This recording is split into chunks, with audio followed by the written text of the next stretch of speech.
Bom dia a todos, sejam muito bem-vindos ao nosso encontro para discutir a regulação do mercado de criptoativos no Brasil. É um evento realizado pelo Valor Econômico, em parceria com Itaú Unibanco, transmitido ao vivo em nossos canais digitais. Com grande satisfação, estar aqui com o prestígio dessa audiência que nos assiste pela internet, contar com a participação de convidados especialistas em mercado financeiro, economia digital e criptomoedas. Nossos convidados podem trazer para a nossa conversa muita informação, muita análise sobre o tema quentíssimo, um tema de hoje. Meu nome é Fernando Exman, sou chefe da redação da sucursal de Brasília do Valor Econômico. Tenho o prazer de conduzir e mediar esse debate. Tenho certeza que será um bate-papo interessantíssimo, oportuno nesse momento do mercado de criptoativos no nosso país, o mercado em desenvolvimento no mundo. O Brasil, com certeza, não passa ao largo dessa revolução. Nossos convidados de hoje são o deputado Expedito Neto. O deputado é bacharel em Direito pela Faculdade de Rondônia. O deputado foi eleito em 2014 pelo PSD. Em 2019 foi membro da comissão especial que discute o PL 2303 de 2005, justamente o PL que tenta regular esse mercado, relator dessa proposição. A matéria foi aprovada pelo plenário da Câmara Federal no ano passado, seguiu para uma votação rápida no Senado e agora voltou para a Câmara e a gente vai ter toda a perspectiva e todo um horizonte dessas discussões a partir de agora. Renata Mancini, presidente da AB Cripto, pós-graduada em sustentabilidade, governança e responsabilidade social, com MBA em gestão de pessoas. A Renata trabalha há mais de 20 anos na área financeira, na área de compliance. Hoje é Head de Compliance de Risco da Nova Dax e presidente da Associação Brasileira de Criptoeconomia. O Leandro Vilain, diretor de Inovação, Produtos e Serviços Bancários da Febraban. O Leandro é engenheiro pelo UFRJ, pós-graduado pela COP AD, tem uma experiência de 30 anos no setor financeiro em diversas áreas, como Corporate Banking, Retail Banking e produtos financeiros. A professora Camila Vilar Duran, coordenadora do projeto de Moeda e Finanças no Departamento de Filosofia e Teoria Geral do Direito da USP. Além disso, ela é professora associada, além de ser professora associada do DFD da USP, é pesquisadora sênior vinculada ao Global Economic Governance Program da Universidade de Oxford. Camila é livre-docente em Economia Internacional pelo Instituto de Relações Internacionais da Universidade de São Paulo, a USP. Camila participa do nosso debate aqui por videoconferência. Sejam todos bem-vindos. Bom, como todos sabemos, o mercado de criptoativo cada vez, vem impactando mais a nossa economia mundial. O mercado brasileiro não fica fora dessa revolução. Um dado que, me chamou muita atenção no fim do ano passado foi a soma das importações, que chegou a 6 bilhões de dólares, volume recorde, quase o dobro do registrado no ano anterior. Peço aos nossos convidados, se tiverem números adicionais para falar um pouco para a gente. Sempre é bom a gente atualizar um pouco a nossa audiência, que é ávida por informação desse mercado. Enfim, é um mercado que vem crescendo muito. As autoridades brasileiras, como a gente já vem conversando, se espelharam no modelo europeu, inicialmente, no qual as empresas que transferem bitcoins ou outros criptoativos têm o dever de reunir informações sobre as partes envolvidas da operação. Isso tudo, segundo a gente sabe, é para reforçar o combate à lavagem de dinheiro, tentar impedir o financiamento de atividades criminosas, mas depois as nossas autoridades no Congresso e junto também no Executivo foram avançando num modelo que talvez seja próprio para o Brasil e a gente vai descobrindo qual que é o caminho para a regulação dos criptoativos no Brasil. A gente gostaria primeiro de ouvir de cada palestrante 5 minutos, a gente vai depois ter um debate, e aí a gente pode também contar com as perguntas da nossa audiência pelos nossos canais na internet.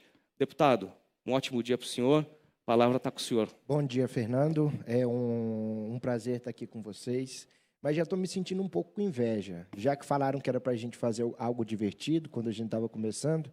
Vocês têm mais experiência que eu, então está todo mundo com pó na cara já, para não brilhar o rosto, e eu aqui com o rosto brilhando, parecendo que dá para fritar um ovo. Quando eu olhei para minha irmã, eu falei, será que ela tem alguma maquiagem? Foi justo na hora que a gente começou e começamos a entrevista.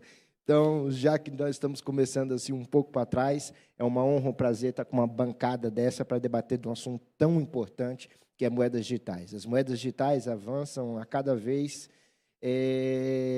numa velocidade incontrolável. Você falando sobre a questão de lavagem de dinheiro, da necessidade de se ter regulamentações. Eu, conversando com alguns policiais federais, delegado da Polícia Federal, representantes do meu estado de Rondônia, e eles me mostrando um site, Laundry Your Bitcoin, lave o seu Bitcoin, onde você pode colocar, de parte que você tiver do mundo, você colocar valores, onde aqueles valores serão repassados para 100 contas, que serão repassadas para 70 contas, que serão repassadas para 80 contas, onde você não vai ter mais nunca como fazer o registro ou saber aonde aquele dinheiro passou. Então, a gente tem que avançar na legislação, nós temos que avançar na proteção do consumidor, nós temos que avançar na proteção, principalmente dos direitos individuais. Mas quais direitos individuais? Uma mulher, quando vai terminar o seu relacionamento com seu marido, o marido vai lá, vende tudo que ele tem e bota tudo no mercado de bitcoins. Como o juiz vai ter acesso? Como o juiz vai fazer a partilha de bens do que se tem investido em bitcoins, sendo que não tem como se ter acesso ao tanto de bitcoins que você tem investido, ou que você fez com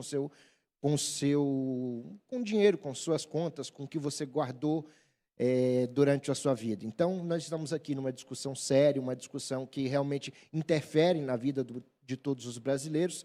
Eu me lembro quando a gente começou essa discussão em 2015. Em 2015, essa discussão já era nova. Nós estamos agora em 2022 e ela continua nova. Eu me lembro quando começou o debate, eu recebi muitas ameaças de morte na época. Ele estava contando aqui para os nobres colegas que me mandavam suásticas, fotos de facas, ameaçando tanto a mim quanto a minha família, e quanto quem nos ajudou a escrever esse texto, os nossos assessores da casa. Então, foi um período, não vou dizer traumático, porque isso não mexe comigo. Acho que isso faz parte do jogo. E lidar com pessoas de baixo calibre faz parte da política. Afinal de contas, a gente não lida só com pessoas boas, a gente lida tanto com pessoas ruins quanto com pessoas boas. E o tanto que a gente conseguiu amadurecer esse debate, porque isso acabou. Hoje em dia, as pessoas clamam por uma segurança nesse mercado de moedas digitais. Clamam por uma segurança em seus investimentos. Naquela época, não. As altas taxas de lucro, né, induziam a elas a não querer uma proteção do Estado. Talvez por pensar que o Estado também queria uma porcentagem desse lucro, talvez por pensar que o Estado queria saber dos seus investimentos, entender de onde os seus lucros provêm e para onde vão os seus lucros. Mas não. Hoje eles já vêm com uma outra mente, hoje eles já entendem que a proteção do Estado é muito importante para esse debate, a proteção e a segurança do seu dinheiro. Ter o Estado protegendo o seu dinheiro é ter uma ajuda. Hoje nós estamos vendo grandes empresas, eu digo empresas de nível bilionários, e que estão dando golpe em seus acionistas, que estão dando golpe em seus investidores, e a gente precisa realmente separar o joio do trigo. Nós precisamos, quem confia nesse mercado de moedas digitais, quem acredita nesse mercado de moedas digitais, assim como eu acredito, assim como eu confio e vejo como o futuro do nosso... Não como uma roda nova. Eu sempre disse que o Bitcoin não inventou a roda, porque nós já temos cartão de crédito, nós já temos aí o próprio Pix, então nós já temos as transferências digitais há muito tempo. Mas ele veio para dar uma melhorada, cada moeda digital vem com a sua peculiaridade diferente, vem com uma proposta diferente. Nós temos moedas digitais viradas ao esporte, nós temos moedas digitais voltadas ao desenvolvimento e à compra de automóveis, voltada à compra de celulares. Então, temos moedas digitais voltadas à proteção de dados dos seus investidores. Cada uma tem uma proposta diferente, uma finalidade diferente. As moedas digitais vieram para ficar, e eu acredito muito nessa proposta. Vim hoje para escutar dicas de como eu posso melhorar esse texto. Esse texto está pronto para ser votado. Nós estaremos votando logo nessa semana ou na semana que vem ainda. Então, estamos aqui para ter esse debate e o que vocês puderem contribuir para que esse texto fique cada vez melhor. Muito obrigado. Deputado, o senhor fez uma explanação muito importante, mas depois, na nossa fase de bate-papo, acho que a gente pode explorar um pouco quais são as perspectivas do texto, né, a partir de agora. Mas agora eu gostaria de ouvir a Renata. Vamos lá, bom dia. Obrigada pelo convite. Como você bem disse, é um assunto bastante importante, que está em bastante ebulição. Eu sou Renata Mancini, sou presidente da Associação Brasileira de Criptoeconomia, a AB Cripto, e sou Head de Compliance e Risco da Nova Dax. Então, até complementando o nosso ilustre deputado, acho que realmente o setor clama por segurança, por ter um ambiente fair, tipo um ambiente que seja justo para todo mundo. Então, a AB Cripto, né, falando em nome da AB Cripto, ela é uma associação que já existe há quase 3, 4 anos. Ela tem 12 membros. Esses membros, eles são membros que assinaram o Código de Autorregulação. Esse Código de Autorregulação é um código que preza por prevenção à lavagem de dinheiro e ética. Então, quando a gente discute bastante nas nossas reuniões, nos nossos conselhos que nós temos na AB Cripto, é sempre importante salientar que o segmento ele já segue uma melhor prática, e para o segmento ter essa regulação vai ser muito bom, vai ser muito mais seguro, a gente vai poder popularizar cada vez mais esse segmento, e isso é o que a gente espera esse ano é um ano de educação, é um ano da gente conseguir fazer com que as pessoas entendam o que é realmente uma criptomoeda e que seja mais fácil para todos poderem entrar nesse mercado. É um mercado de risco, é um mercado de volatilidade, mas é um mercado que todos podem participar, é um mercado que, eu até brinco, que é um mercado bastante democrático, e quem quer aprender sobre esse mercado, você tem muita informação para você aprender sobre esse mercado. Então, é muito importante, lógico, que a regulação chegue, e é muito importante que as pessoas prestem muita atenção em relação a onde investir esses seus ativos. Então, eu espero, eu estou bastante ansiosa em nome da AB Cripto e em nome dos membros da AB Cripto, que essa regulação saia e que a gente implemente tudo que vem por aí com muita eficiência e eficácia. Aproveitando um pouco o seu tempo inicial, aí a gente já troca uma bolinha rápida para passar depois para o Leandro. Você falou algo importante, que é um mercado de risco, né? Ou seja, a gente passa por um momento também de turbulento, né? Enfim, incertezas em vários outros segmentos do mercado financeiro, enfim. Mas a questão do mercado de criptoativos demanda também bastante atenção nesse momento. E a questão da regulação, ela vem também para dar segurança, né? Ela vem para dar segurança. A gente tem alguns players no mercado, lógico. O que eu posso dizer é que esses players que são membros, né, da AB Cripto são as corretoras que seguem o Código de Autorregulação, que prezam pela segurança, que prezam pelo compliance, que já seguem uma regulação da Receita Federal, que é a Instrução CVM 1888. Quando a gente fala que nosso segmento é completamente não regulado, até um pouco existe até um pouco de mito, porque a gente tem uma regulação, a gente faz reportes mensais para a Receita Federal, então os nossos clientes eles estão seguros, eles estão sendo reportados para a Receita Federal. A gente preza muito, não só como a AB Cripto, mas como eu também represento a Nova Dax, a gente faz muita educação em relação a isso, não só em relação à importância do reporte para a Receita Federal anualmente, a importância de você, se você tiver que pagar imposto mensalmente, que você tenha que pagar esse imposto, saber sobre as criptomoedas. Então, a gente tem esse lado bastante educativo para democratizar e popularizar cada vez mais esse nosso segmento. Maravilha, Renata. muito obrigado pelas suas palavras iniciais. Agora, gostaria de ouvir, tenho certeza que toda a nossa audiência também, o Leandro, da Febraban.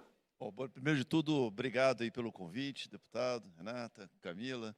É um prazer estar aqui com vocês e ter um debate rico aqui sobre a questão de criptomoeda. Eu começaria dizendo aqui, Fernando, que o mercado brasileiro é um mercado muito interessante, né? Quando a gente olha todas as características do consumidor brasileiro, ele é um consumidor altamente digital, altamente digitalizado, ávido por novidade a todo tempo, né? Se você olhar, as pesquisas mostram que o consumidor Brasil é um dos países mais relevantes em termos de mídias sociais. O Brasil é o país que a gente gasta mais horas por pessoas na tela do celular, na tela do computador. É impressionante. Apesar de todas as dificuldades, a interiorização do país, a cobertura de sinal, acesso, acessibilidade a telefones inteligentes e tudo isso, mas ainda assim é um dos maiores mercados do Brasil, um dos maiores mercados do mundo, né? E além disso, o Brasil, com uma população desse tamanho, todos os números são superlativos, todos os números são gigantescos. E eu vou te dar alguns números, né? Pegando, por exemplo, o setor bancário, no ano de 2020, nós o setor bancário fez 103 bilhões de transações em 2020. Provavelmente 2021 deve ter sido maior, mas 2020 nós fizemos 103 bilhões de transações, das quais mais ou menos 67% foi por telefone celular ou pela internet. É um número muito maior do que outros países no resto do mundo. Se você pegar, por exemplo, o Pix, né, que foi agora o lançamento em novembro de 2020, praticamente atingimos agora, no mês de fevereiro de 2022, portanto um pouco mais de um ano, 1,6 bilhões de transações em Pix. Isso é dinheiro, são transações, é dinheiro em espécie que é tirada da economia para a gente substituir por transações eletrônicas. Então, isso é muito positivo para a digitalização do país, para uma economia mais dinâmica, uma economia acelerada, dando acesso às pessoas de uma maneira geral. E o setor bancário, obviamente, vem acompanhando todo esse processo de digitalização. O setor bancário é muito à frente, o setor bancário brasileiro é muito à frente de outros setores bancários em outros países, né? A gente tem toda a tecnologia de chip, biometria, tokenização e por aí vai. Toda a tecnologia está à disposição do consumidor e isso é muito positivo. É o fruto do resultado de investimentos consistentes da ordem de 25 bilhões de reais todos os anos que o setor bancário faz em tecnologia. Então, todos esses dados são muito positivos. Portanto, o consumidor, temos aqui, de um lado, um consumidor muito ávido por tecnologia, muito usuário de tecnologia e que gosta, é curioso, né, de usar. Você lança um aplicativo novo, é interessante como é que ele vai lá, ele olha.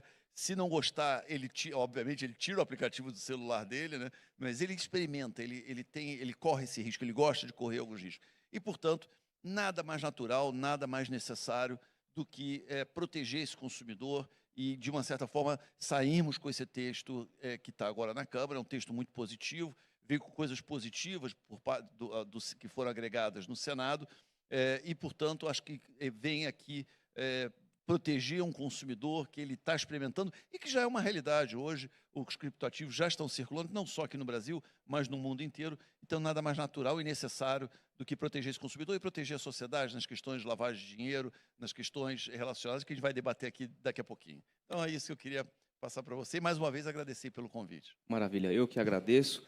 Acho que para completar essa roda inicial de conversa, queria chamar a professora Camila, que pode dar um panorama, enfim, de como essa discussão também é feita no mundo todo, como o Brasil pode se inserir nela. Professora, por favor. Muito obrigada, bom dia a todos e a todas. Obrigada, Fernando, pelo convite. É um prazer estar aqui com o deputado, a Renata, Leandro, um prazer enorme nesse debate, participar desse debate. Eu tenho acompanhado desde o início os debates legislativos sobre o projeto de lei, tive a oportunidade também de participar da discussão de um deles, o 4207 do Senado, da senadora Soraya Tronic. Vejo assim como os demais membros desse debate, algo muito, muito importante, essa construção da moldura jurídica para a própria definição, natureza jurídica dos ativos virtuais e dos prestadores de serviços correspondentes. Precisamos dessa moldura feita pelo Poder Legislativo, aqui é o papel do Poder Legislativo fazê-lo, para assegurar a segurança, para dar o suporte de segurança jurídica para esse mercado, assegurar a integridade desse mercado e também proteger os investidores consumidores, né? Então, acho que esse é o primeiro passo para uma boa regulação. Acho que aqui um ponto importante, esse PL se inspira muito de recomendações internacionais, então eu vejo aqui a própria definição de ativos virtuais e dos prestadores de serviços correspondentes vem de uma recomendação do GAFI, uma definição do GAFI, literalmente, enfim. Então, acho que aqui o projeto andou muito bem. O projeto também se caracteriza pela sua própria flexibilidade, então, como estamos falando de um mercado em mutação, é preciso deixar espaço para as inovações e o projeto joga para a regulamentação infralegal maiores detalhamentos sobre as obrigações dos agentes econômicos, os direitos, diferentes direitos, maior detalhamento da regulação dos participantes. Então, acho que aqui o projeto de lei andou muito bem. Um ponto importante que eu diria em relação ao contexto Brasil no mundo, esse projeto de lei é muito bem-vindo, é muito esperado, é uma pena que ele tem demorado para sair, eu acho que esse é um ponto importante. Aqui pensando na geopolítica brasileira, né? Como o nosso mercado se insere internacionalmente, como a oferta de serviços desse tipo de ativos, né, pelo Brasil, pode ter competitividade internacional. E para isso, um marco regulatório é extremamente relevante, né? É preciso ter um bom marco regulatório. Claro que, e aqui faço referência ao comentário da Renata, os agentes no Brasil não atuavam num completo vácuo, né? Claro que existem os mecanismos de autorregulação que são extremamente relevantes e a AB Cripto andou muito bem nesse sentido, principalmente no que se refere à PLD, prevenção à lavagem de dinheiro. Também as diferentes decisões da CVM trouxe já alguns marcos importantes, os comunicados do Banco Central, as instruções da Receita. Então, os agentes não operavam no vácuo, né? E nós temos institutos jurídicos importantes de direito privado, que já davam suporte a esses agentes. Mas faltava, sim, um marco jurídico específico para a atuação desses prestadores de serviço, e isso tem sido debatido internacionalmente, a necessidade de um marco jurídico próprio para complementar o arcabouço das diferentes jurisdições no mundo. E acredito que agora também já podemos começar a discutir o segundo passo, né? Além do marco criado pelo Poder Legislativo, trazendo o tema para sua competência, também o que podemos esperar da regulamentação infralegal, né? E aqui, quando o marco traz, né, a atribuição ao Poder Executivo de indicar a autoridade competente, aqui imaginamos que será pela própria estrutura institucional brasileira, o Banco Central. Acho que já podemos até iniciar os debates no espaço público, o que esperar dessa regulamentação do Banco Central, né? Diferentemente do PL que eu tive a oportunidade de participar, que trazia um pouco mais de detalhamento em relação a direitos e obrigações dos agentes, aqui esse PL traz diretrizes extremamente importantes e vai deixar para a regulamentação infralegal maior detalhamento, né? Aqui um ponto de atenção importante desse PL que eu mencionaria, que eu acho que vai muito de encontro ao que tem sido debatido internacionalmente, a segregação patrimonial entre os prestadores de serviços de ativos digitais e os seus correspondentes clientes. Acho que aqui é um ponto importante. Isso já está no quadro legislativo, né? Já está na proposta do PL. Então, aqui me alinho ao coro da necessidade dessa moldura jurídica, que deve vir o mais rápido possível para poder dar conta, até para dar suporte ao Poder Judiciário nas suas decisões que vão implementar esses dispositivos. E espero, enfim, que a regulamentação infra também acompanhe de uma forma rápida um maior detalhamento para esse marco regulatório. Obrigada mais uma vez. Nós que agradecemos, professora. Acho que a gente fez uma rodada bem ampla e agora a gente tem a oportunidade de aprofundar os debates. Antes de tentar prospectar um pouco quais são as perspectivas do texto a partir de agora, acho que a professora deu um gancho importante, que a gente pode, pelo menos, fazer uma rodada inicial de perguntas, e aí explicando um pouco para a nossa audiência. O projeto é uma iniciativa do Legislativo, né, do deputado Áureo. Por ser uma iniciativa do Legislativo, ele não pode apontar necessariamente um órgão do Executivo para que assuma as funções de regulador, né? Isso cabe ao Executivo depois regulamentar.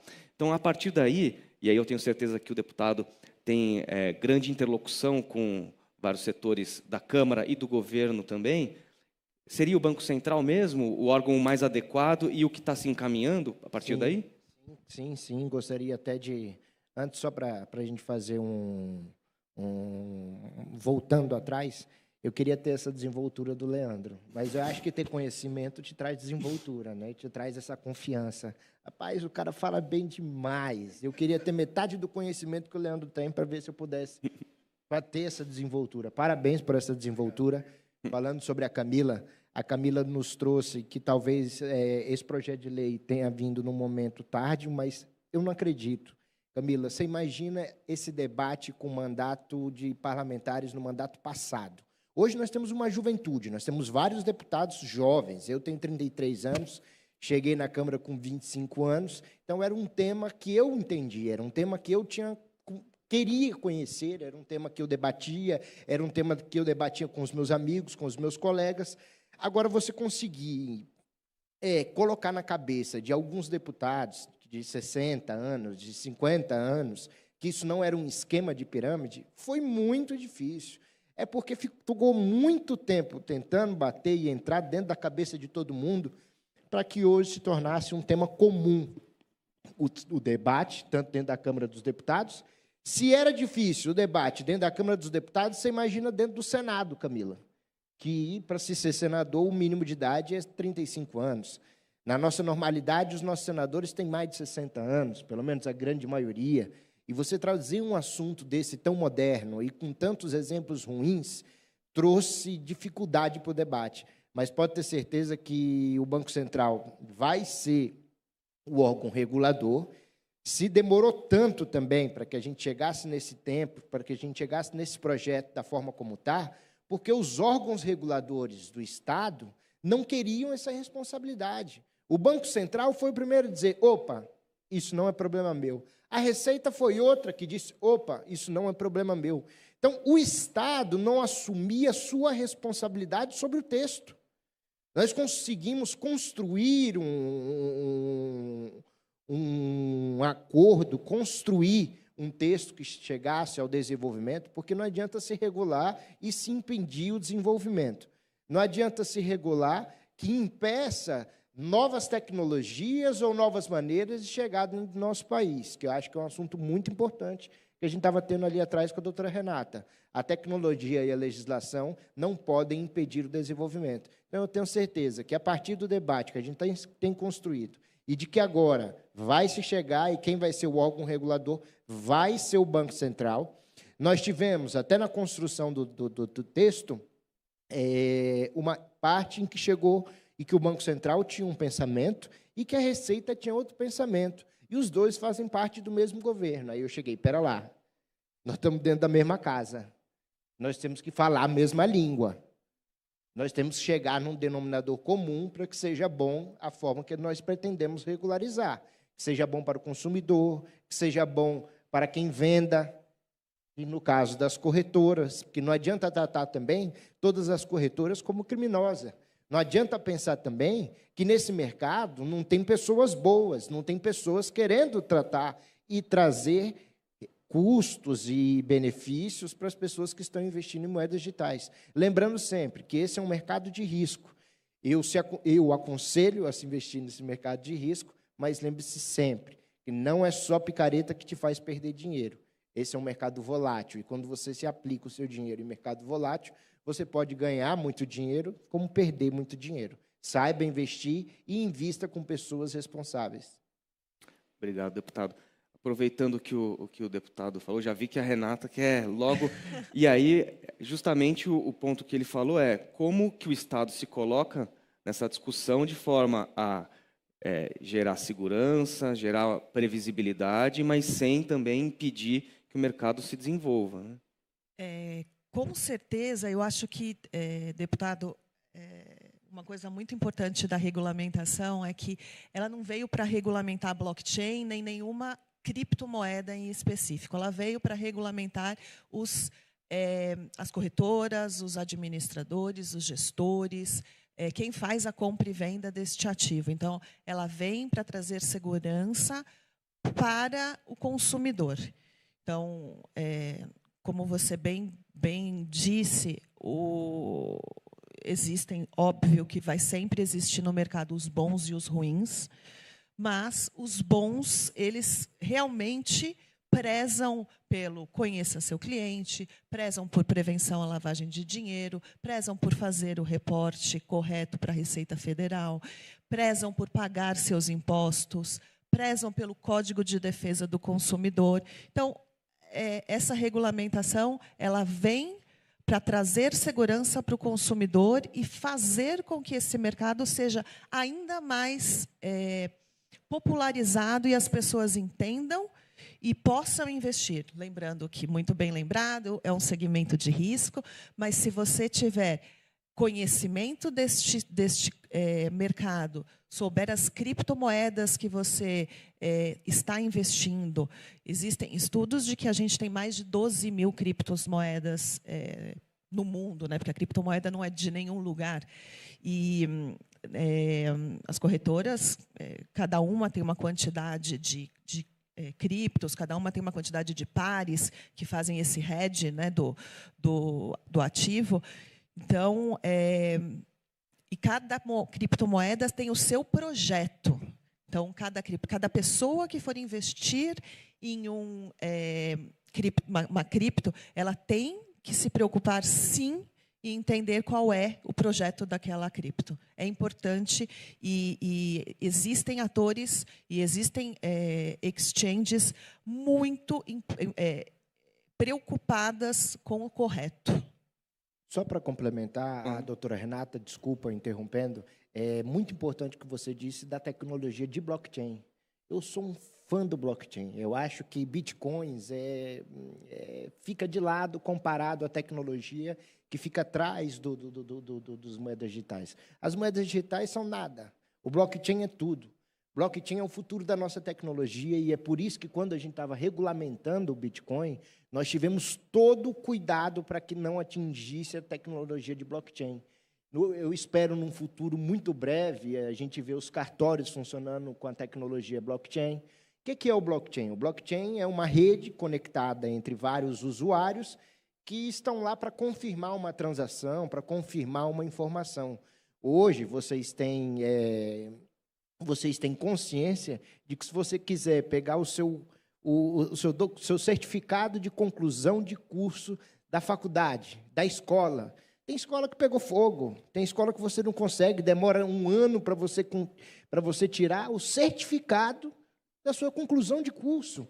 Isso é um absurdo nos tempos de hoje. E é esse tipo de tecnologia que a gente tem que privar e cuidar quando a gente se legisla. Por quê? Para evitar que a transformação eletrônica venha para o nosso país também, para que a gente possa continuar investindo no nosso país e que, com desenvolvimento tecnológico, que não vá só lá para países fora do nosso Brasil, e que o Brasil continue tendo o desenvolvimento tecnológico também aqui dentro. Desculpa, era só para complementar, Renata, porque pouca gente conhece a tecnologia por trás do Bitcoin. Bitcoin não, moedas digitais.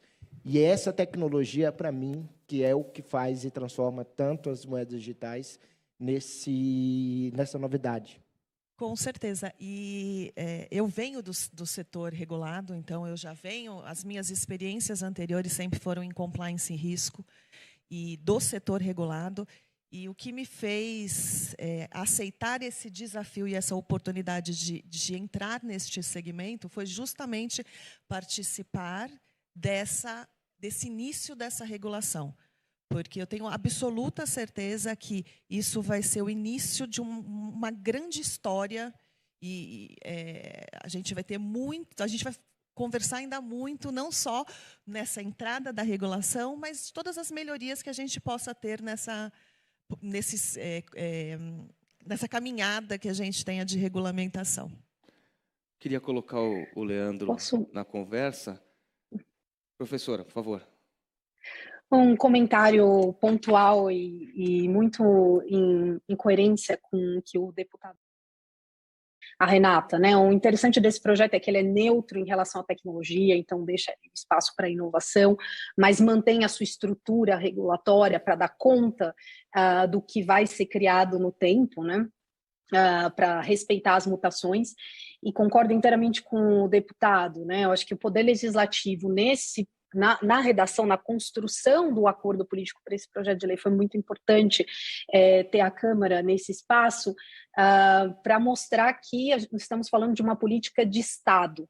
A regulação de criptoativos, que vai pensar na integridade desse mercado e na competitividade internacional do Brasil, é uma política de Estado e não uma política de governo, né? Então, esse papel de construir o diálogo entre as diferentes entidades de Estado, acho que foi extremamente importante para a gente chegar ao texto atual. Leandro, agora eu queria ouvi-lo. Se tem um setor que, enfim, interage com o Banco Central como órgão regulador, é o setor bancário, né? O que pode se esperar, enfim, qual que são as perspectivas de aprovado e sancionado o projeto e, se confirmado o Banco Central como órgão central, né, dessa regulação, que se pode esperar a partir da experiência de vocês? Bom, primeiro de tudo, vai caber ao Executivo definir efetivamente, né? Mas agora, a nossa experiência com o Banco Central é uma experiência de muito profissionalismo, né? O que posso dizer, o setor bancário é um setor regulado e fiscalizado pelo Banco Central. As fiscalizações ocorrem com frequência, com um nível de profissionalismo muito alto, e é necessário. Eu acho que é necessário realmente ter um órgão fiscalizador muito atuante nesse mercado de criptoativos, né? Vem com essa regulação. A Camila tocou por duas ocasiões, tocou num ponto que eu acho que é muito importante. Eu estava até conversando com o deputado aqui antes de começar. Essa regulação, ela dá flexibilidade para que novas tecnologias possam ser incorporadas no mercado brasileiro sem maiores dificuldades, né? Então, hoje a gente já vê, por exemplo, vários protocolos de blockchain já ou de criptoativo, com menor consumo de energia, com mudanças tecnológicas, e esse é um texto que ele não vai engessar, a princípio não vai engessar essas inovações tecnológicas, porque ele delega para o infralegal, dando muita agilidade. E por parte do Banco Central, eu acho que ele vai preservar, já tem muita experiência na parte da proteção e defesa do consumidor, observação não só do Código de Defesa do Consumidor, mas existem áreas dentro do próprio Banco Central relacionadas a condutas dos regulados, dos fiscalizados. Então, isso são coisas importantes que a gente tem que observar, uma vez que o texto ele traz, até eu diria, tem alguns pontos, eu acho até traz algumas questões de vanguarda, né? Como a questão de segregação patrimonial. Eu estava lendo semana passada dos Estados Unidos, é que agora que está acontecendo essa discussão lá, começando uma discussão de segregação patrimonial, e aqui a gente já incorporou no texto. Eu acho que isso é um aspecto muito positivo. Outros pontos também, como a questão de lavagem de dinheiro, é muito importante, comunicação ao COAF, de movimentações suspeitas, esse é um ponto fundamental. Hoje, como a Renata colocou, a gente tem que separar aqui corretoras, existem corretoras e corretoras, né? Algumas, obviamente, muito sérias e fazendo todo o processo e tentando fazer com que essa legislação entre em funcionamento o mais rapidamente possível. E, ao mesmo tempo, também temos corretoras, não necessariamente aqui no Brasil, mas existem corretoras hoje que foram banidas dos mercados europeus, britânicos e assim vai. No próprio sistema bancário, para a gente, é uma dor de cabeça, né, no fato de não estar regulado. Em algumas situações, quando há movimentação suspeita, além da comunicação ao COAF, os bancos, em geral, tentam encerrar o relacionamento com essas corretoras, mas muitas vezes elas continuam operando através de liminares judiciais e que isso acaba trazendo consequências graves para o próprio consumidor. Temos casos clássicos aqui, aconteceu no Rio de Janeiro, que aquelas corretoras estavam operando através de liminar, né, continuavam operando através de liminar, e depois aconteceu o que aconteceu, muitas pessoas prejudicadas, muita gente que saiu perdendo dinheiro. Então, crimes contra a gestão financeira é outro aspecto positivo. Eu acho que tudo isso aqui, o Banco Central vai poder colaborar muito, se ele for, obviamente, se ele for o órgão escolhido pelo Executivo, mas já conta com muita experiência em todo esse acompanhamento e todos esses pontos. Então, acho que ele vai ser muito positivo aqui para toda a sociedade e para o consumidor em especial. Lembrando a todo mundo que o Leandro colocou várias partes importantes da segurança que esse projeto está trazendo para o consumidor, só que lembrando que nem todas as consumidoras, todas as corretoras, nós vamos conseguir atingir com essa legislação. Hoje, o peer-to-peer, que é a transação de pessoa para pessoa, que eu acredito que seja, a Renata vai poder nos explicar melhor, seria um debate, eu não tenho aí essa informação, de quanto é feito de transações de peer-to-peer, de pessoa para pessoa, quantas transações são feitas através de pessoas e quantas transações são feitas através de corretoras. Você tem esse dado? Eu não tenho esse dado de bate-pronto.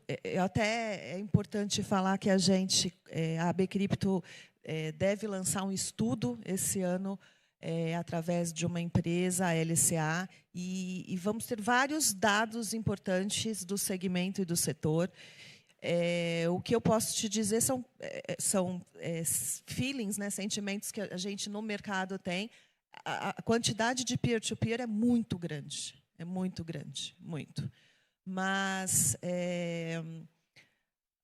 eu acredito que venha crescendo a quantidade de pessoas que estão entrando através de corretoras, porque a corretora realmente traz uma segurança tecnológica, principalmente, riscos sistêmicos, porque a gente tem aí um segmento que existe, não só no segmento de cripto, Leandro pode até aqui me ajudar, mas segmento bancário, que existe fraudes, existe phishing, existe problema de vazamento de dados. Então, a segurança que a corretora te traz é muito maior. A parte até que a professora comentou de ativos, separar os ativos, você ter uma custódia segura dentro de uma corretora, e aí existem discussões se a corretora deve ou não custodiar um ativo, mas aí isso daí já é um outro tipo de discussão, acho que não é um problema de regulação. Então, realmente, a importância da segurança nas corretoras você tem muito mais, e no peer-to-peer, é lógico que aquela pessoa passando para outra pessoa e correndo aquele risco da pessoa ou não te entregar, ou você não pagar, realmente é o descentralizado, né? Eu confio muito nas corretoras, eu acredito que a forma que o Brasil deve investir, a forma que o investidor deve investir, deve vir através de vocês, Renata, deve vir através das corretoras. Só que na minha época, eu não sei se isso acontece muito, mas na minha época em que eu fui saber por dentro de como se funcionavam essas corretoras, a grande maioria das corretoras traziam a tecnologia que elas implementavam no país de fora. Ou seja, era uma tecnologia alugada. Eles utilizavam a tecnologia com base nos Estados Unidos, com base em outros países.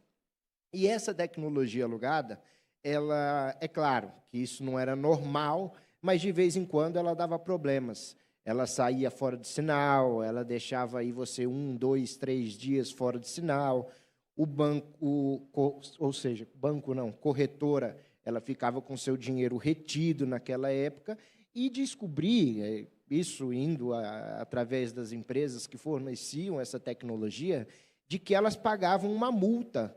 Toda vez que a corretora saísse do ar, as empresas recebiam uma multa. E seria muito interessante se essa multa fosse repassada a seus investidores, porque todo mundo fica apreensivo quando o seu dinheiro fica preso, independente do motivo. Não estou dizendo que a AB Cripto faz isso, não estou dizendo que as corretoras do Brasil fazem isso, até porque eu acredito que hoje as corretoras devam estar desenvolvendo suas próprias tecnologias aqui dentro, para que a gente tenha uma tecnologia nacional. Se não começaram, já deveriam ter começado há muito tempo atrás, para que a gente tenha uma tecnologia nossa própria. Nós temos desenvolvimento em tecnologia, nós temos pessoas que entendam e eu tenho certeza que querem investir. E vamos trabalhar para ter mais ICOs dentro do nosso país. Leandro. Deputado, assim, e não é só a tecnologia, não é só a simples tropicalização de tecnologia, mas, assim, baseado na nossa experiência aqui, até investimentos necessários em questões, por exemplo, de segurança cibernética. A gente tem casos globais, já aconteceram, de ataques cibernéticos em grandes corretoras, que realmente, e ali como você tem uma chave criptográfica, você pode realmente ter a perda da informação de maneira definitiva. Então, o investimento também na proteção dos seus ambientes contra ameaças e ataques cibernéticos é fundamental. Portanto, o órgão fiscalizador, quem quer que seja, esperamos que seja o Banco Central, mas quem quer que seja, também vai ter esse papel também de poder colocar esses operadores, essas corretoras, embaixo de um guarda-chuva de proteção cibernética também, que é o fato que você citou. Pode ficar 2, 3 dias fora do ar em função de um ataque. Acho que proteção digital, eu acho que esse é o tema que mais vai ser importante aí nos próximos 20 anos. Segurança digital, segurança do teu celular, segurança das tuas informações, quem vai poder ter acesso às tuas informações. Eu acho que os maiores investimentos e as maiores empresas dos próximos anos são as empresas que vão investir em segurança privada na questão tecnológica. Então, a gente vê Singapura, que tem um grande investimento em novos ICOs, que dá prosseguimento e chama. Aí nós temos aqui, temos até isso no próprio texto, sobre a questão da mineração, inclusive sobre a questão da mineração verde, por assim dizer, uma mineração feita de uma forma mais que polua menos. Só que eu acho muito difícil a mineração no Brasil pelo preço da nossa energia. Então, o nosso Brasil não é base para mineração, não é base para se fazer esse investimento.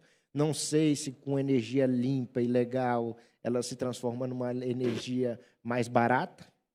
Quem sabe, se ela se tornar mais barata, nós temos a possibilidade de ter uma fatia desse mercado. Mas, hoje, não conheço pessoas que têm interesse em minerar no Brasil pelo preço da nossa energia. Então, o Brasil deveria investir mais, dar mais investimentos a esses segmentos, para que a gente pudesse ter um ambiente de competitividade onde o Brasil pudesse fazer parte. Eu acho que a professora quer fazer um comentário, né? Eu estava te vendo ansiosa, eu queria te colocar na roda, professora. Não, acho que apareceram aqui comentários super interessantes sobre infraestrutura, né, e tecnologia para ter essa infraestrutura de mercado, né? Eu não tenho a menor dúvida de que o Brasil pode ser vanguarda no desenvolvimento desse tipo de infraestrutura. Nós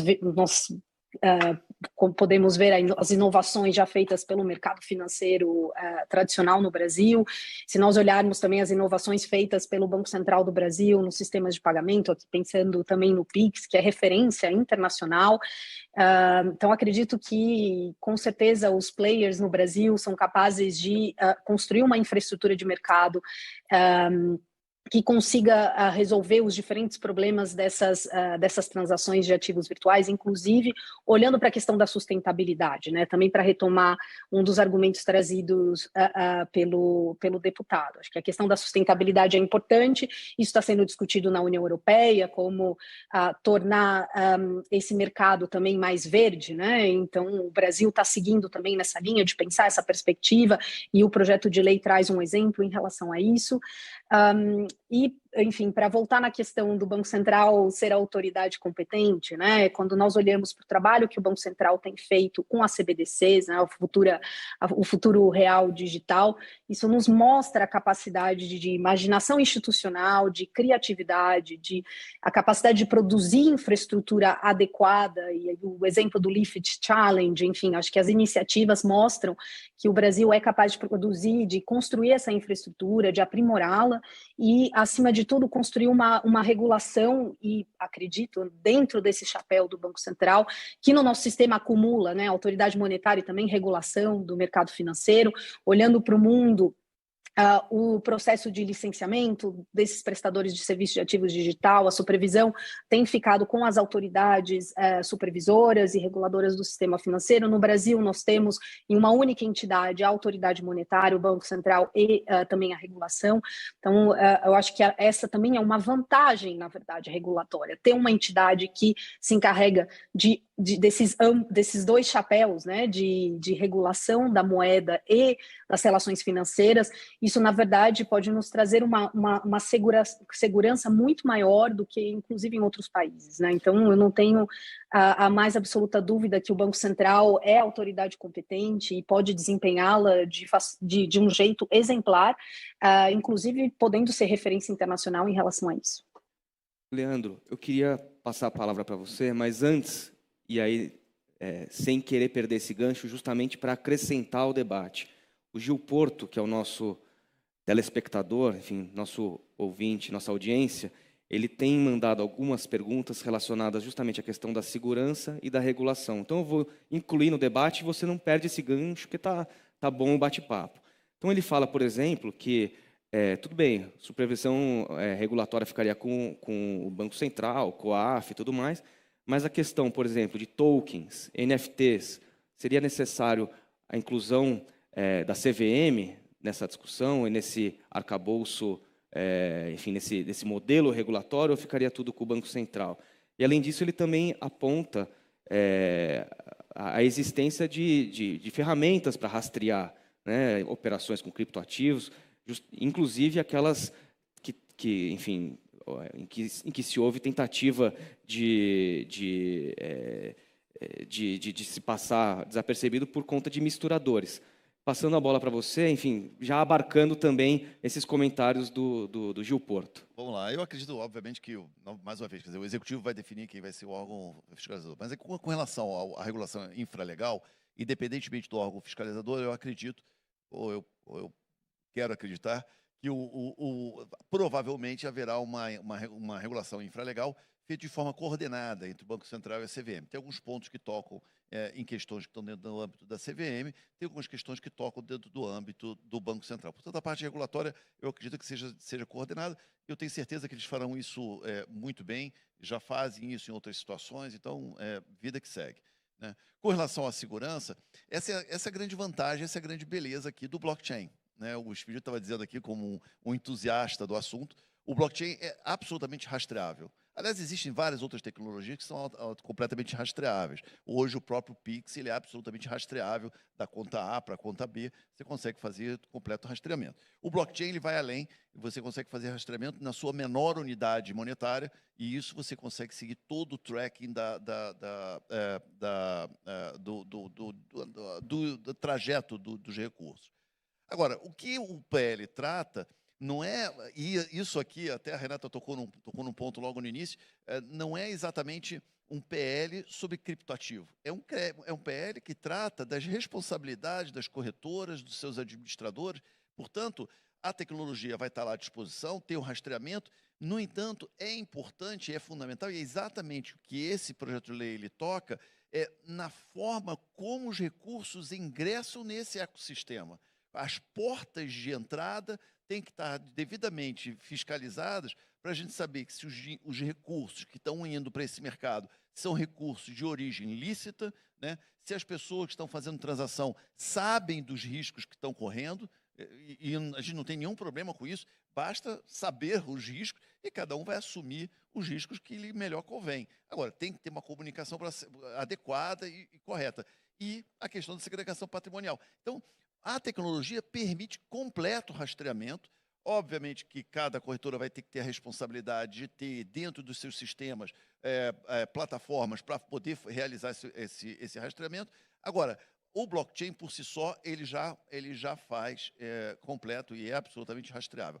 Agora, eu voltaria num ponto que a Camila também tocou agora há pouco. Perfeito, toda a liberdade. Que era, para voltar aqui ao gancho da Camila, que obviamente que aqui o projeto de lei ele trata de uma regulamentação dessas corretoras na questão da entrada do dinheiro no ecossistema de criptomoeda, mas, adicionalmente a isso, o Banco Central também já fez uma leitura dessa demanda, desse novo mercado, e lançou lá o desafio, aí sim, de uma moeda digital, que que é o CBDC, que é o Central Bank Digital Currency, né? Quer dizer, já estamos num processo de sandbox, existem nove projetos hoje fazendo seus testes preliminares dentro de um ambiente simulado, um ambiente de sandbox, é um ambiente mais controlado, não é aberto ao público, é um ambiente de teste. A Febraban, por acaso, se faz presente, um dos 9 projetos foi uma proposta nossa, nós estamos conduzindo isso em parceria com algumas empresas,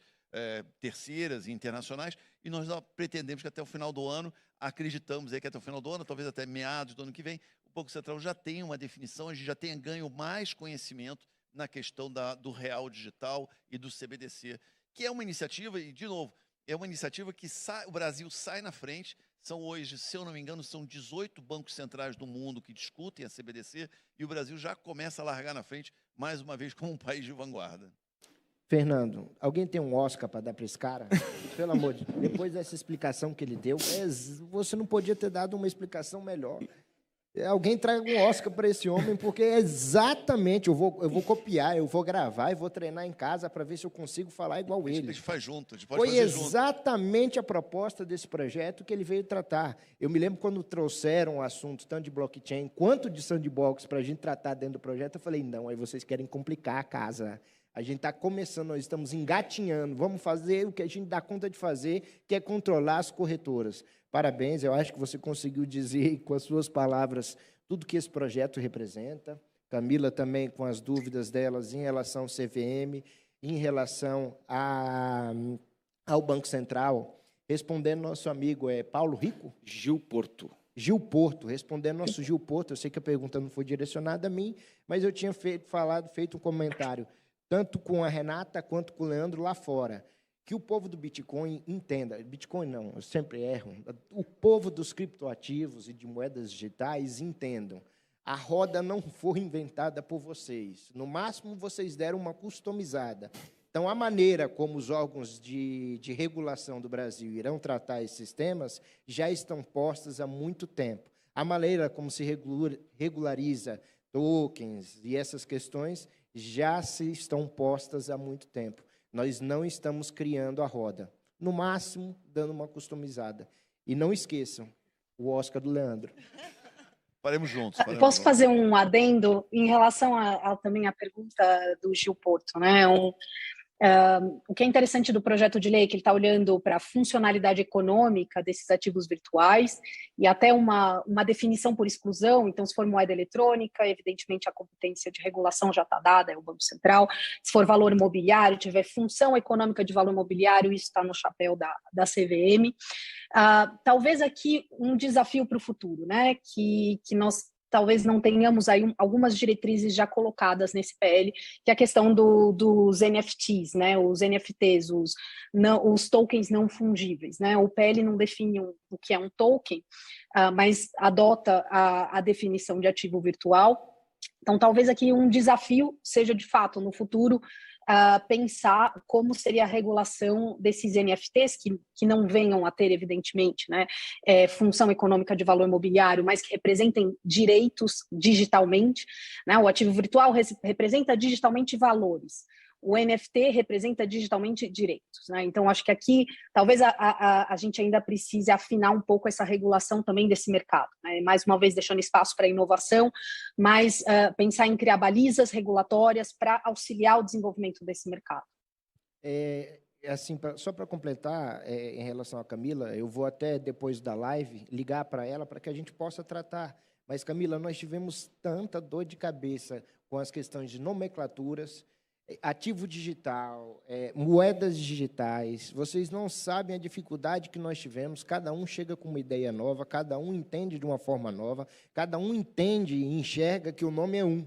Ele viu, não, o nome é moedas digitais, um fala criptoativos, o outro... Então, eu entendo essa dificuldade, porque nós, através dos debates, através das audiências públicas e através das informações que nós tivemos, cada um pensava nisso, nesse texto, de uma forma. Mas quero conversar com você após, não é porque a gente não pode ter esse debate público, ou até podemos ter esse debate aqui. Com o maior prazer. Sobre a questão de nomenclaturas e como melhorar esse texto. Afinal de contas, nós estamos para votar na semana que vem. Então, toda ajuda, toda conselho, toda colaboração que você deseja fazer, eu acho que esse é o momento de fazer a sua colaboração e ver para a gente poder alterar o texto e ficar da melhor maneira possível. A gente conseguiu Obrigada. mais alguns minutinhos para estender o debate está bom. Então, a Renata queria comentar, não sei se o Leandro quer comentar ou não, depois eu tenho uma pergunta para o Leandro, da audiência também, e aí eu vou fazer uma provocação, entre aspas, para o deputado, para a gente saber as perspectivas, né, do projeto, e eu tenho certeza que ele está aberto aqui para, eventualmente, acolher e ouvir sugestões aqui do nossa... Gente, é só Leandro, é só Leandro, é só Leandro. Só tem pergunta para o Leandro. E aí... Olha a Renata aqui, essa mulher fantástica. Olha a Camila ali, essa mulher maravilhosa aí, com inteligência sobrando. Mas não, vocês só querem saber do Leandro. Constrangido já. As perguntas são comunitárias, todo mundo pode comentar. Pois Não se sintam... Troca o Leandro. Não se sintam acanhados. Eu sei que ele levou o Oscar, mas troca o Leandro. Renata. Vamos lá. Eu só tentando fazer um adicional aqui do dia a dia de uma corretora que eu acho importante. E muitas vezes as pessoas acham que, por ser um segmento com uma blockchain, a gente não consegue fazer o rastreamento de carteiras e do dinheiro. O dia a dia de uma corretora é como se fosse um banco. A gente tem sistemas, a gente inclui o cliente da mesma forma que um banco. Eu conheça seu cliente, eu recebo documentação, eu verifico capacidade econômica, eu tenho sistemas que eu vou já deixar muito... o custo de observância de tudo isso é bastante alto para as corretoras. Então, eu tenho sistemas que é o famoso Know Your Transaction, que conheça as suas transações, que são as suas carteiras. Então, eu não tenho o nome do dono da carteira, mas eu tenho por onde essa carteira passou. E eu tenho como dizer ou descobrir que essa carteira tem algum problema, eu posso colocar um flag, uma marcação nessa carteira dizendo: esta carteira pode trazer problema. Essa carteira vem de um ilícito. Ou eu recebi de uma carteira que eu não deveria receber. E uma coisa bastante interessante que a regulação trouxe, e na verdade, vai trazer, mas as corretoras, membros da AB Cripto já fazem. A gente já faz reporte ao COAF. Então, nós somos empresas com sede no Brasil, com KNAI, de cripto, de intermediadores de cripto, e fazemos comunicação como setor regulado para o COAF. Então, eu até brinco que, para os membros da AB Cripto, a regulação vai trazer obrigatoriedades e vai trazer algumas peculiaridades que a gente vai ter que tratar, mas muita coisa já faz no nosso dia a dia. Renata, você lembra daquele problema que eu iniciei no início do discurso, falando sobre aquele Laundry ao Bitcoin? Vocês já viram? Tenho certeza que vocês conhecem esse site. Esses sites, nunca que a gente vai conseguir achar se consegue achar qual país ele está, mas a gente não consegue fechar a empresa. Então, esse é um dos problemas que a gente ainda vai continuar. A regulação vem para resolver alguns problemas, mas eu tenho certeza que estamos longe de resolver todos os problemas desse grande mundo dos criptoativos.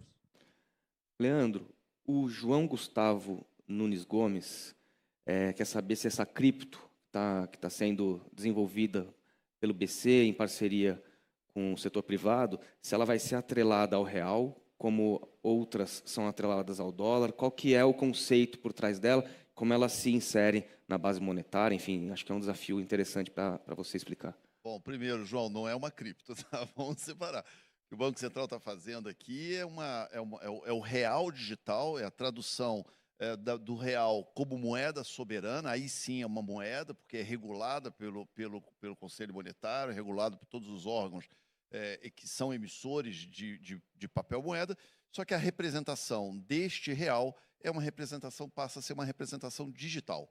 Então, toda a questão da política monetária ele continua sob a responsabilidade do Banco Central, e esse real digital ele tem diversas aplicabilidades. Você pode usar real digital, por exemplo, para liquidar o que a gente chama aqui de delivery versus payment, quer dizer, entrega mediante pagamento. Você associar, por exemplo, um pagamento ao fechamento de um contrato. Estamos falando aqui, por exemplo, de um contrato de importação, exportação. São casos de uso muito específicos. Também não acreditamos que o CBDC seja uma questão. Estão sendo tratados em 18 jurisdições, 18 países nesse momento, ou até mais. Não é uma questão de que vá se tornar 100% digital, não se trata disso, mas ele pode facilitar muito o mundo de negócios em algumas situações específicas.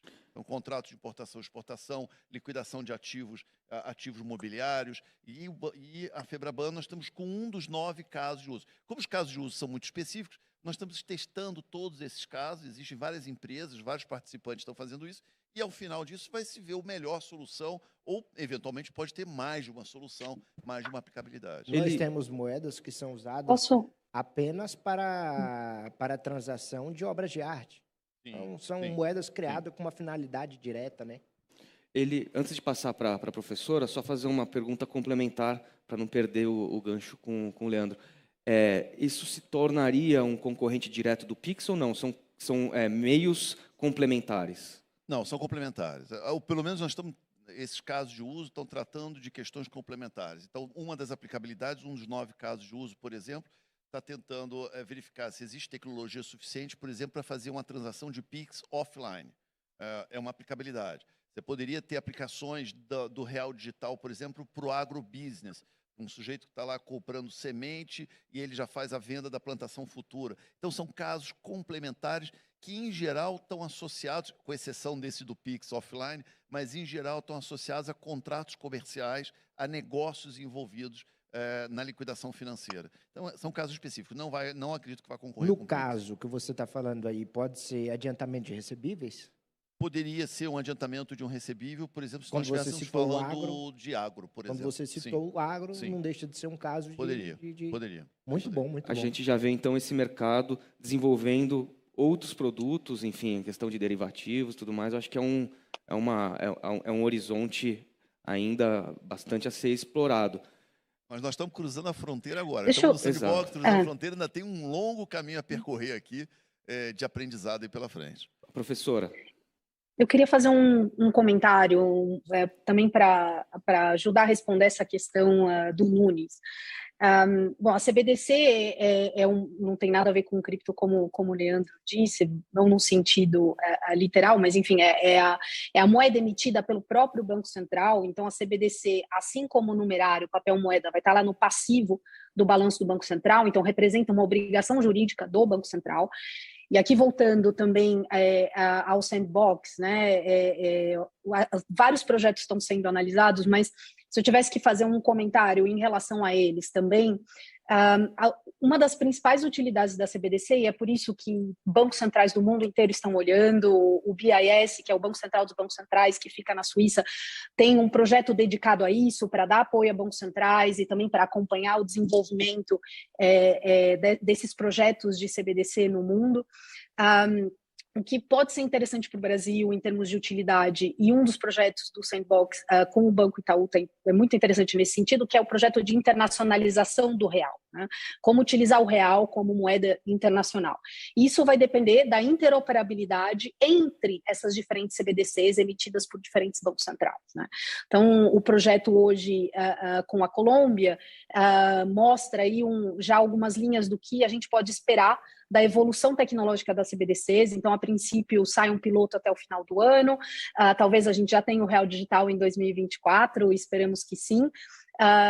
Aparece de forma, é um projeto que corre de forma complementar ao Pix, mas com uma atratividade muito grande para bancos centrais, né? Imaginem que uma CBDC pode dar um instrumento novo de política monetária, né? Taxa de juros negativa.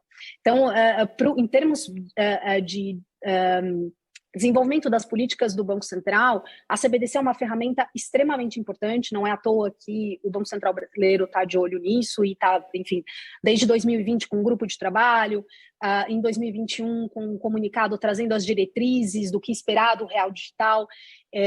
agora com diferentes projetos para pensar a criação da infraestrutura para operacionalizar essas CBDCs. Então, é um projeto muito sério e que internacionalmente tem sido acompanhado por bancos centrais muito importantes no mundo, né? Então, acredito aqui que a CBDC é uma inovação que foi provocada pelo desenvolvimento do mercado de criptomoedas, foi uma provocação a bancos centrais em pensarem a digitalização da própria moeda nacional, mas também mostra essa iniciativa, especialmente depois do surgimento das stablecoins, isso ainda provocou muito mais bancos centrais a pensarem a criar sua própria moeda, já que elas poderiam eventualmente ser substituídas por meios de pagamento ou de natureza privada. E acho que a gente está numa direção muito boa e o Brasil tem tudo para ser referência internacional nesse quesito, como já é para o PIX, né? Recentemente saiu um artigo internacional falando do PIX no âmbito do BIS, então tem tudo para esse projeto também da CBDC ser uma referência internacional do país. Acho que a gente tem aqui uma oportunidade única, que é ouvir o deputado responsável pela relatoria do projeto, para a gente entender qual que é a sua avaliação do texto que chega do Senado para a Câmara dos Deputados, quais são as possíveis alterações que o senhor pode fazer, né? E quais são as perspectivas de tramitação. Ou seja, a gente sabe que a pauta da Câmara pré-eleitoral é bastante concorrida. A gente sabe também que no ano eleitoral, normalmente a Câmara desacelera a sua produtividade a partir aqui do segundo semestre. A gente já está chegando, basicamente, nesse momento. E depois, enfim, a partir da inclusão da pauta, da sua aprovação, qual que é a articulação que o senhor está fazendo com o Executivo para a sanção e para evitar que um ponto ou outro seja vetado pelo presidente? Eu não acredito que nós vamos ter dificuldade alguma em relação a aprovar esse texto dentro da Câmara dos Deputados.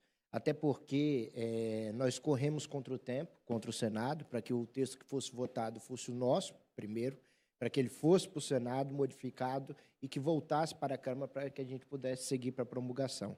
No dia da votação, nós tivemos apenas o Partido Novo, que votou contra. Eu me lembro também tinha um PSD, apenas pelo líder do PSDB não entendeu o porquê do texto, o porquê da velocidade de se estar votando uma matéria tão importante, assim, tão rápida. Eu falei, essa matéria é tão importante que nós estamos debatendo ela desde 2015. Então, ela não é uma matéria nova, é uma matéria que todos os partidos participaram dos debates, participaram da discussão. Esse texto não foi criado apenas por mim, foi criado por todos os partidos e foi criado em comum acordo com o presidente Arthur Lira e com todos os partidos da Casa. Acredito que o presidente da Casa vai querer votar essa matéria com a maior celeridade possível, afinal de contas, é uma matéria que dá notícia positiva, afinal de contas, hoje nós estamos querendo fazer história, o projeto ficou bom, diferente de vários projetos que nós temos do mundo. Então, assim, eu não vou dizer que esse é o melhor, mas eu vou dizer que ele está sendo único, está sendo diferenciado, é diferente dos outros projetos que foram aprovados pelo resto do mundo. Tivemos poucos artigos incluídos no texto do Senado ao texto da Câmara. Se eu não me engano, é a questão da mineração verde, foi uma contribuição que veio do Senado. Tivemos uma outra pequena contribuição em razão do tempo de aplicabilidade da lei, de que as corretoras vão ter que se enquadrar. Então, eu acho que essas mudanças são mudanças pequenas e mudanças que indeferem se vai ser aprovado ou não o texto, ou se vai ter apoio ou não do governo, se vai ter apoio ou não dos partidos. Eu não tenho dúvida que, caso essas transformações que vieram do Senado não sejam acatadas pela Câmara, mesmo assim o texto prosseguirá com a velocidade recorde. Acredito que até semana que vem nós estaremos discutindo isso para já estar levando para a votação na semana que vem.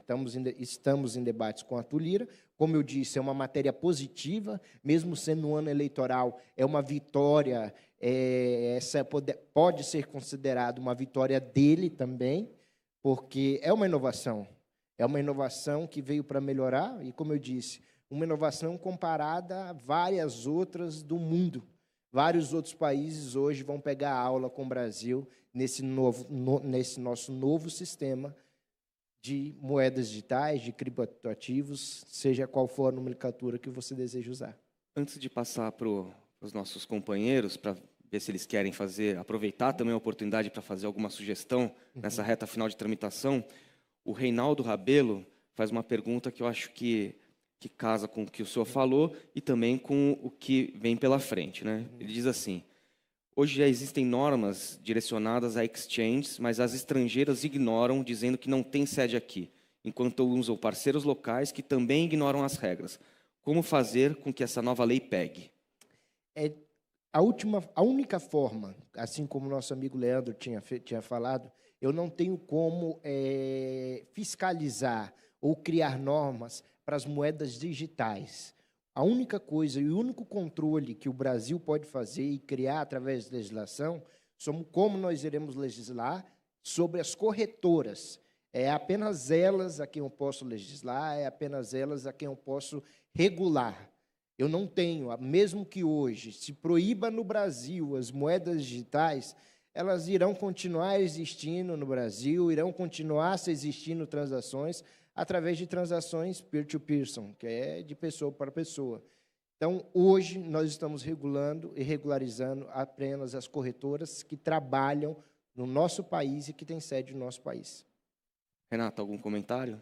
Acredito, Reinaldo Rabelo é um grande parceiro, muito conhecido, e acredito que acho que o comentário em relação à regulamentação são as nomenclaturas mesmo, que eu acho que você já deixou muito claro que é muito difícil, e é mesmo muito difícil. NFT, criptoativos, criptomoeda, ativos virtuais, ativos digitais, é muito complicado, realmente. Cada um tem um pensamento sobre isso.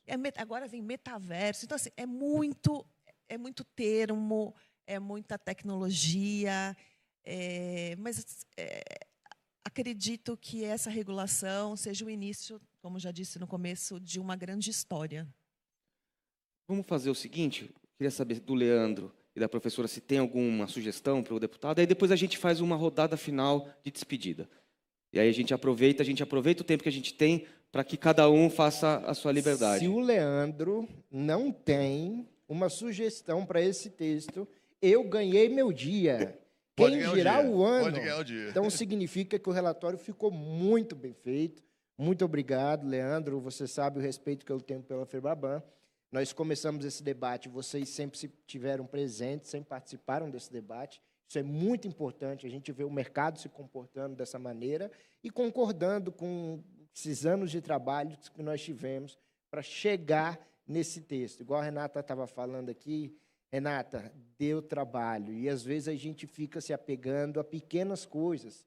E o importante é o geral, é o contexto geral, e não essas pequenas coisas como nomenclatura. Eu acho que nós precisamos avançar.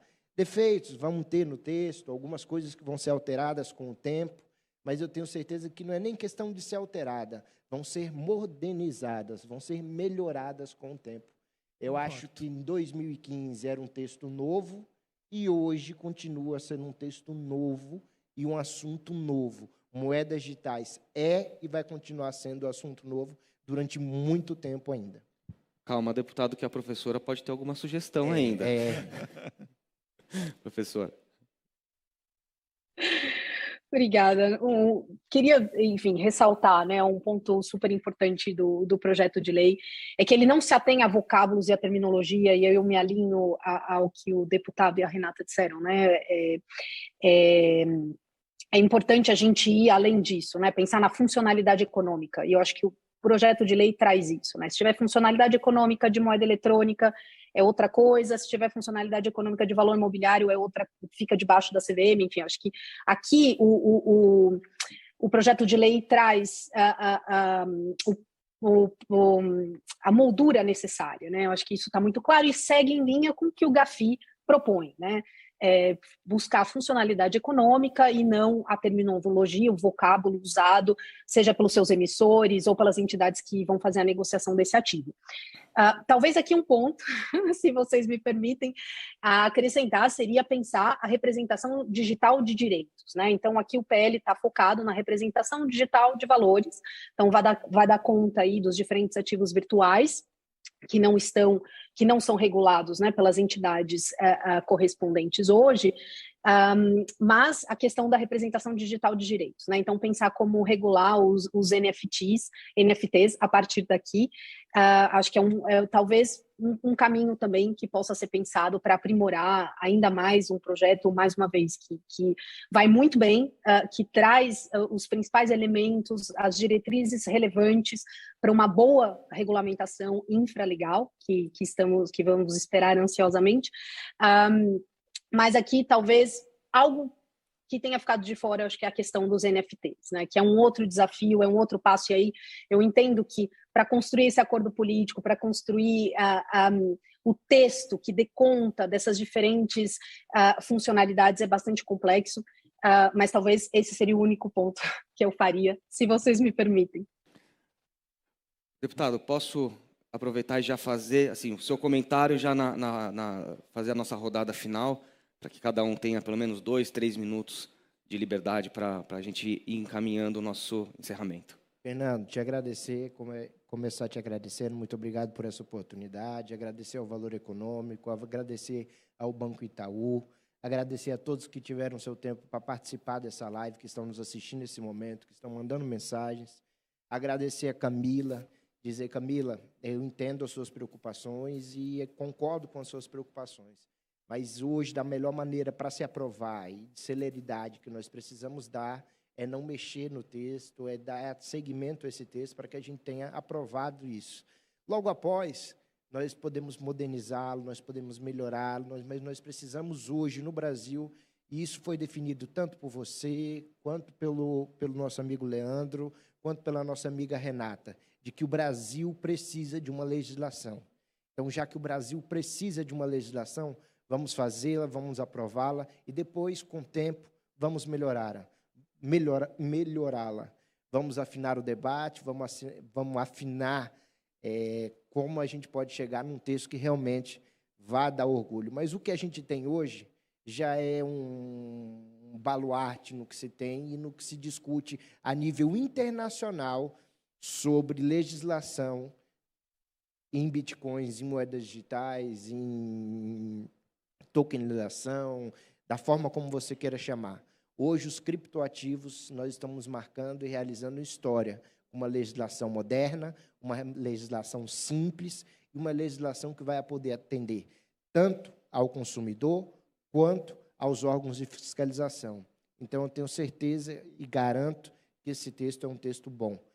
Vou pegar seu número, quero debater, quero melhorar ele depois com você, mas hoje, para se aprovar um texto simples, moderno, e que a gente possa dar celeridade, você mesmo viu quando o Fernando disse da dificuldade de se entrar um texto como esse em pauta, em ano eleitoral, em ano onde todas as pautas brigam, guerreiam para poder serem votadas, para poderem ser apreciadas dentro do Congresso Nacional.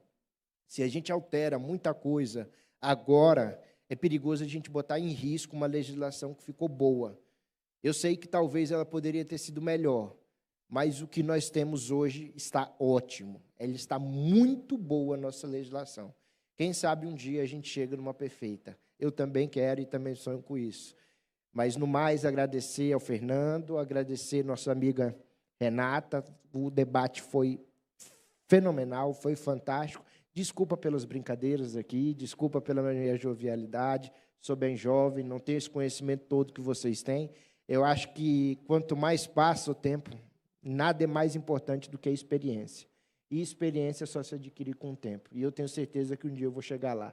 Forte abraço a todos vocês, um forte abraço ao Valor Econômico e muito obrigado pela oportunidade.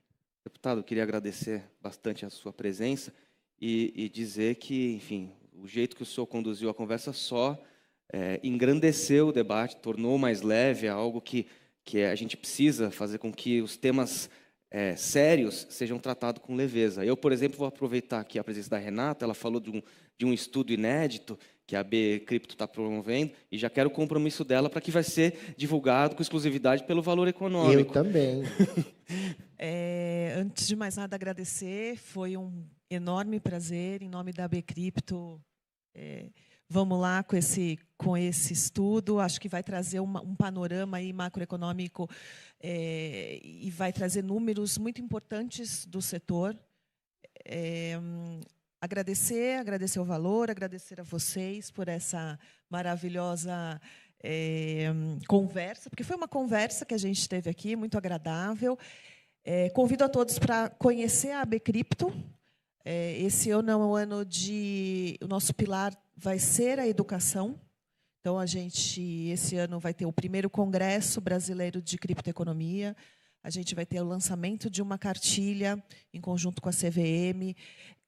A gente espera que, realmente, aproveitando o gancho da regulamentação e aproveitando a necessidade de popularização deste investimento, porque não deixa de ser um investimento, a gente espera que as pessoas conheçam cada vez mais este segmento e conheçam cada vez mais este mundo que a gente brinca que não é o futuro, já é o presente. Leandro, por favor. Obrigado por tudo. Deputado, obrigado pelas palavras gentis. Acho que exagerou um pouco, não é isso tudo, não sou isso tudo, não. Chegou o Oscar do homem. Quero agradecer aí demais as palavras, Renata, Camila, por toda a troca de conhecimentos que nós tivemos aqui. Acho que é tratar esses assuntos, acho que é um dom seu, de poder ter tratado um assunto tão denso e tão complicado, é complicado para nós mesmos. Todos os dias tem novos protocolos, novas tecnologias, novos assuntos surgindo, praticamente todos os dias, mas tratar com essa leveza e com essa facilidade de conduzir o assunto realmente é um dom que eu admiro muito. Então, obrigado aí mais uma vez. Estamos aqui, a FEBRABAN tem feito um trabalho muito positivo, muito intenso em prol da sociedade. Convido as pessoas a entrarem lá no site da FEBRABAN, conhecer um pouquinho mais do trabalho que a gente está fazendo, e também não posso deixar também de mencionar, se quiser conhecer um pouquinho de inovação voltada para o setor bancário, para o setor financeiro. Em meados de agosto teremos o nosso congresso de tecnologia, o tradicional FEBRABAN Tech, que vai acontecer nos dias 9, 10 e 11 de agosto. Então, entrem lá, participem. É um evento muito interessante, um dos maiores da América Latina, trata tudo de inovação, tecnologia, tem tudo que as pessoas gostam de ver. Mais uma vez, obrigado aí. Conte comigo para as discussões de NFT com a Camila, se você quiser também podemos contribuir, conte conosco. Nós te agradecemos. Professora, suas palavras e considerações finais. Muitíssimo obrigada, é um prazer enorme ter tido a oportunidade de dialogar com todos e todas aqui. Muito obrigada ao convite feito pelo Valor. Ressaltaria aqui alguns pontos, né? Acho que esse projeto de lei tem 4 pilares importantes, né? Ele é focado na funcionalidade econômica de um ativo virtual, ele traz uma perspectiva de flexibilidade, deixando aí para as inovações tecnológicas serem tratadas no tempo pela autoridade competente, né, que vai ser indicada pelo Poder Executivo. Em terceiro lugar, do ponto de vista da tecnologia, ele é neutro. E em quarto, trazer questões relacionadas à prevenção de lavagem de dinheiro, a PLD. E acho que, apesar do papel importante da autorregulação de mercado, isso evidentemente precisava estar no quadro legislativo, né? Então, o Poder Legislativo andou muito bem. Aqui, deputado, eu peço licença para fazer essas críticas, até porque esse é o meu papel, essa é a função social da Faculdade de Direito da Universidade de São Paulo, como uma faculdade pública engajada nos debates do processo legislativo, em debates públicos.